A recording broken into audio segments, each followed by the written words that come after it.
Tonight, the house is unnervingly silent. The dim light casts unsettling shadows that dance across the walls, and you could swear you just heard a faint noise echoing from somewhere deep within. A creeping sensation washes over you, as if unseen eyes are watching your every move. You try to reassure yourself that you're alone, but are you really?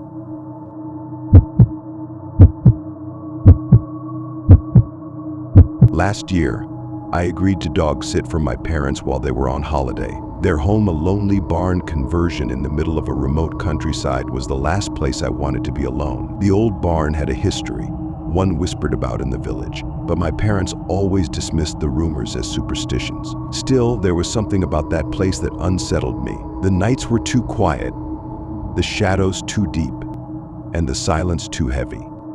On the 10th night, I awoke suddenly, my heart pounding as if I had been running. The house was pitch black, the kind of darkness that suffocates. I lay there, straining my ears. That's when I heard a faint, rhythmic thumping sound coming from downstairs. My first thought was that the old house was settling, but this noise was too deliberate, too alive. Telling myself it was just the TV, I forced myself out of bed. But as I descended the stairs, I realized the sound wasn't coming from the living room, it was coming from the office. The dogs were already there, their hackles raised, ears pinned back, staring at the door with wide, unblinking eyes. A dim light leaked out from under the door, flickering as if something was moving inside. My breath caught in my throat. I hadn't touched that computer since I arrived. My brother's PC was always locked, and he was thousands of miles away. But the light and the sound, it was impossible to ignore. With a trembling hand, I reached for the doorknob. The moment my fingers brushed against it, the door creaked open on its own.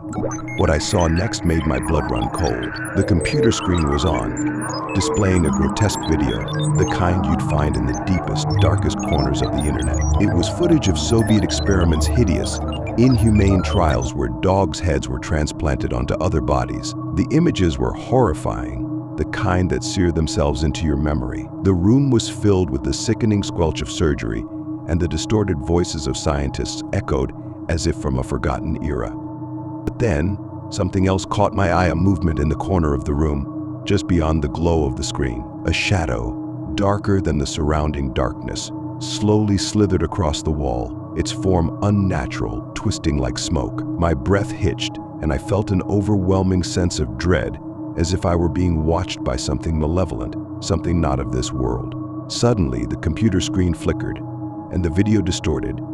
The image of a dog's severed head staring directly into the camera, its eyes wide with unnatural awareness. It felt like it was looking straight at me through the screen. The dogs at my feet began to growl, low and threatening, but they didn't move, frozen in terror.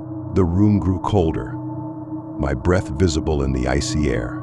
The shadow in the corner began to grow, taking on a more defined shape and outline of something hunched, with elongated limbs that stretched unnaturally as it crept closer to the computer. I wanted to run, to flee the house and never look back, but my body refused to obey. I was paralyzed, rooted to the spot by an invisible force. As the shadow loomed over the computer, the video stopped abruptly. The screen went black, and in its place, text appeared, white letters on a black background, slowly typing out a single word: run.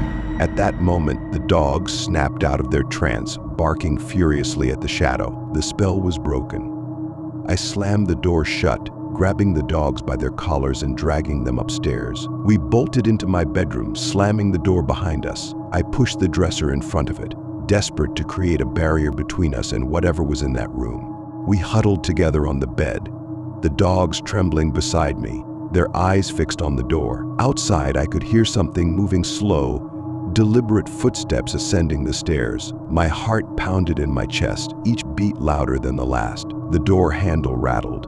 And then, the most terrifying sound I've ever heard, an inhuman whisper, coming from just outside the door, calling my name. Come out. Come out. The voice was soft, almost coaxing, but beneath it was an edge of malice, a hunger that sent chills down my spine. The door rattled again, harder this time, as if something was trying to force its way in. I could hear the wood splintering under the pressure, In a desperate attempt to survive, I grabbed my phone and dialed the police, whispering my location as quietly as I could. But the moment I pressed send, the phone died, its battery drained in an instant. The whispering stopped, replaced by a heavy, oppressive silence. For what felt like an eternity, I sat there, waiting for anything to happen. But the door remained closed, and the footsteps eventually receded, fading into the distance.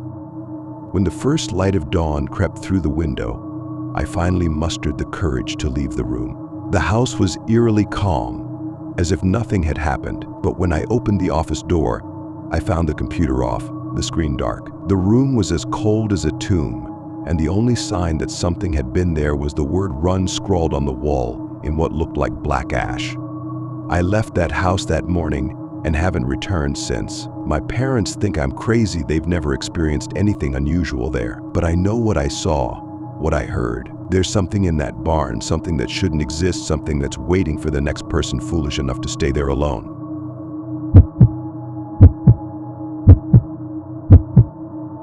When I was about 6 or 7, my father left my sister, who was 9 at the time, and me home alone for the first time. It was early evening in the fall, and the shadows of the setting sun had begun to stretch long across the quiet suburban street. Our father had assured us he would only be gone for about 40 minutes, just enough time to run a quick errand. We didn't think much of it after all. We had been left alone before, though never at night. About 20 minutes after he left, a pickup truck sped into our driveway, its headlights cutting through the encroaching darkness. We could barely make out the shapes of the figures inside. But as soon as the truck came to a halt, the doors flew open, and 6 shadowy figures, all wearing dark hooded sweatshirts, leaped out. My heart pounded in my chest as I watched them move with a terrifying purpose. One of them grabbed something that glinted in the dim light, an axe, large and menacing. Another held what looked like a chainsaw, though it was hard to be sure from where we were hiding. The others, too, seemed to be carrying something, but it was impossible to tell what. The group split up, fanning out around our house like a pack of wolves circling their prey. My sister and I exchanged panicked looks, fear gripping our small bodies. We ran to opposite ends of the house, desperately trying to keep track of the intruders. He went through the gate. "He's on the porch," I shouted, my voice trembling with fear. 2 disappeared behind the garage. "The others are by the front door," my sister screamed back, her voice cracking with terror. We were surrounded, trapped in our own home. Every shadow outside seemed to creep closer, every sound magnified by our fear. With no other options, we bolted upstairs, our feet barely touching the ground as we raced for safety. We reached the top floor, our sanctuary, and without a second thought, my sister punched in the panic code on our alarm system. The silence that followed was deafening, our ears straining for any sound that might signal their next move. Seconds felt like hours as we huddled together, waiting for anything to happen. Then, we heard it. The unmistakable roar of the chainsaw came to life, its terrifying growl echoing through the night. My sister and I clung to each other, the sound making our blood run cold. The front door rattled violently as the axe began to splinter the wood, each blow sending shockwaves through the walls. But then, something strange happened. The chainsaw stopped abruptly, followed by a heavy, unnatural silence. We dared not move, our breath caught in our throats. We strained our ears, trying to catch any sound, footsteps, whispers, anything, but there was nothing. Minutes passed, then hours.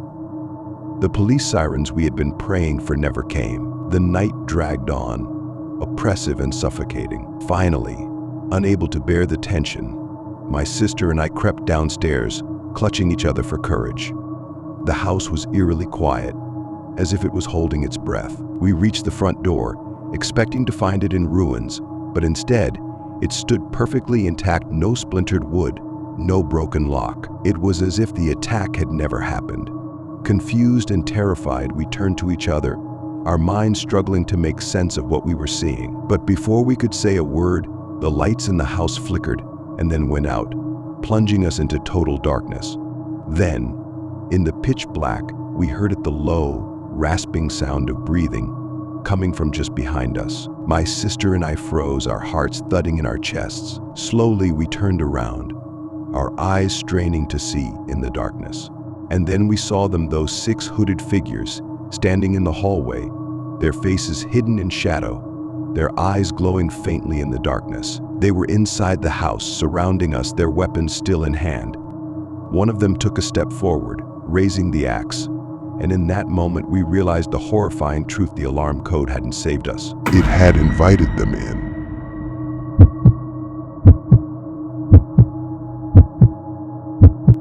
The night was supposed to be normal, but by 9 p.m., the air in the old house had turned thick with something sinister. 14-year-old Alex, left to babysit his cousin, couldn't shake the nagging feeling that something terrible was happening. It hung over them like a shadow, growing more intense with each passing minute. It wasn't long before the source of their unease was revealed. As he checked the lock, he saw a figure in the kitchen window, a thin, wild-eyed man, his face twisted in a strange smile. He didn't move. He just stared, eyes fixed on the child playing in the living room, as if savoring the silent promise of violence. Fear twisted the teenager's stomach, but he forced himself to stay calm. He made an excuse to take his cousin upstairs, all the while feeling the man's gaze burn into his back. With the child safely in bed, the boy crept back downstairs, grabbing the heaviest object they could find, a meat tenderizer. He checked the lock, his heart pounding in his ears. But when Alex turned back to the window, the man was gone. Panic set in.